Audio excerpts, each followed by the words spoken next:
Really important guest coming up here. We have George Barna, Director of Research and Cultural Research Center at ACU, Arizona Christian University. George, welcome to the program. George, please inform our audience and take some time to go into the findings of the survey that you publicized yesterday regarding Christians and their perspective on this election. Please.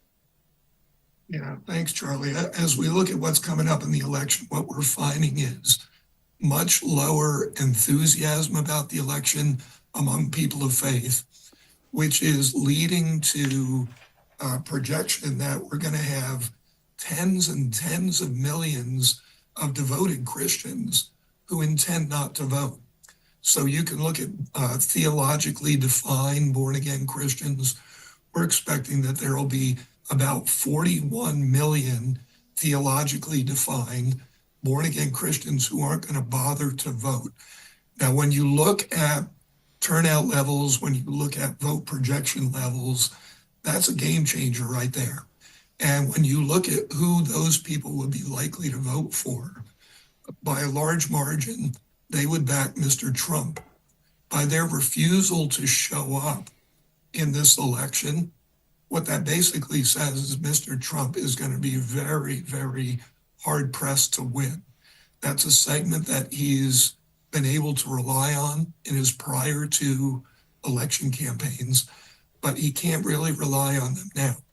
Now, one of the things that the survey showed is that part of the reason for that is that the churches that people of faith, that regularly attending self-identified Christians, theologically defined born-again Christians, people attending evangelical churches, these were all the groups we were looking at where we've got tens of millions who are not going to vote.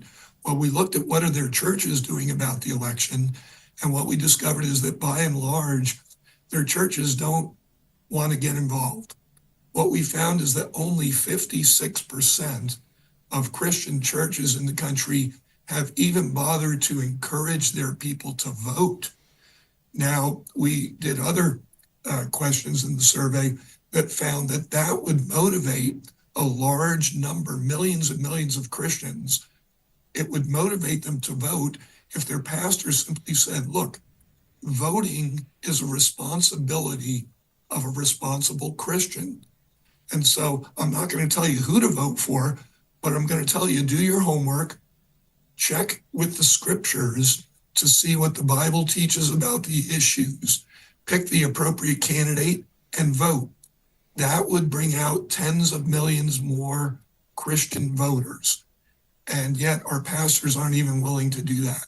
So we've really got to pull it together in these last few weeks of the election where Christians can make a huge difference, either by staying home or by actually voting intelligently.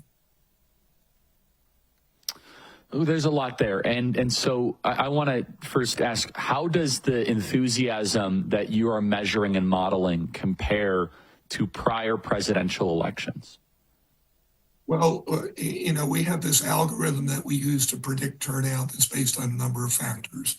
And so we look at things like interest in the election, intent to vote, knowledge about the voting process, knowledge about the candidates, those types of things. And what we're seeing is that all of those measures are down from prior years.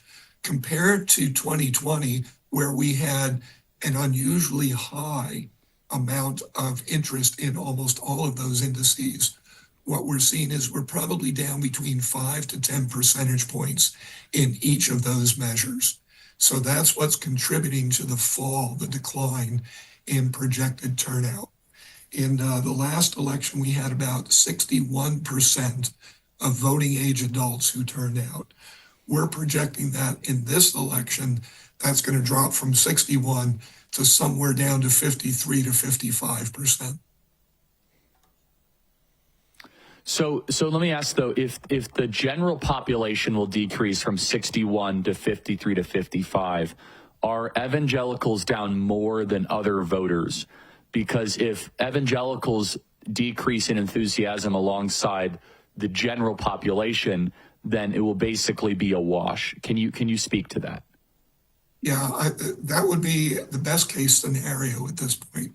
Right now, what we're seeing is that people who are committed Christians, biblical Christians, disciples of Jesus, evangelicals, sage cons, the spiritually active, governance engaged, conservative Christians, whichever those segments you want to look at, what we're finding is anywhere from 10 to 25 percentage point drops in enthusiasm about this election, in likelihood to turn out for this election.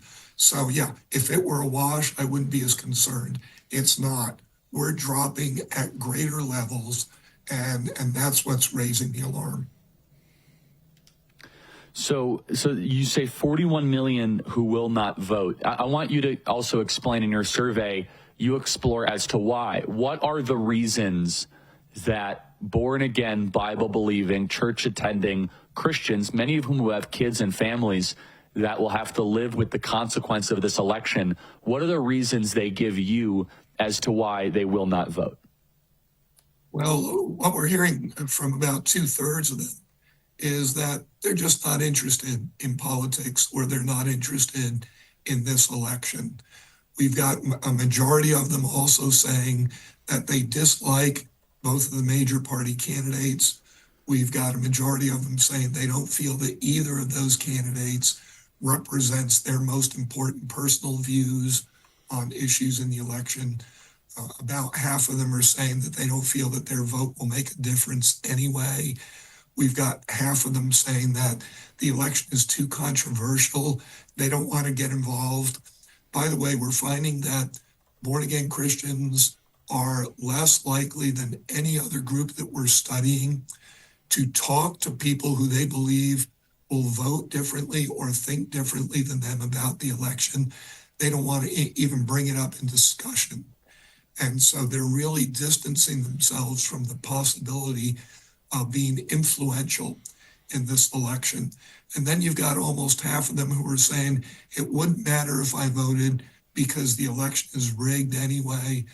And you've got about half of them who say, and I can't get accurate information about the candidates, so I don't really know what I need to know about the two candidates. So I guess a question I have, George, is how much of this would you say is because church attendance has declined and the church is not as strong as it was before all of the lockdowns? Charlie, I think that contributes to it, but I don't think we can only point our finger at the decline in church attendance.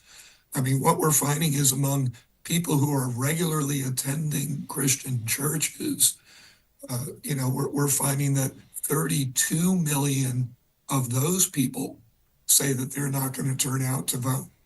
And when we talk with those people, they're telling us, well, my church isn't saying anything about the election. They're not encouraging me to vote. They're not giving me information about what the Bible has to say about the issues that are relevant to the election so that I can choose the appropriate candidate. So it's a mixture of, yeah, some people are dropping out of church, but among the Christians who are still attending church, they're not being advised that it's a Christian's responsibility to vote in an election, that we're called to be agents of influence in our culture, in every dimension of that culture. And that includes politics and government and public policy, whether we like it or not. Maybe we don't like business, but we're called to be influential in business.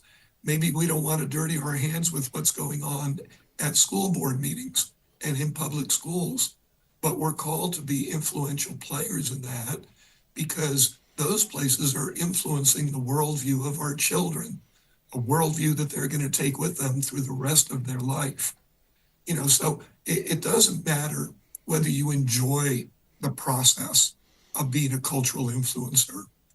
God has called us to play that role. And so whether we like it or not, we better do our homework, put on our big boy pants, and get in the game.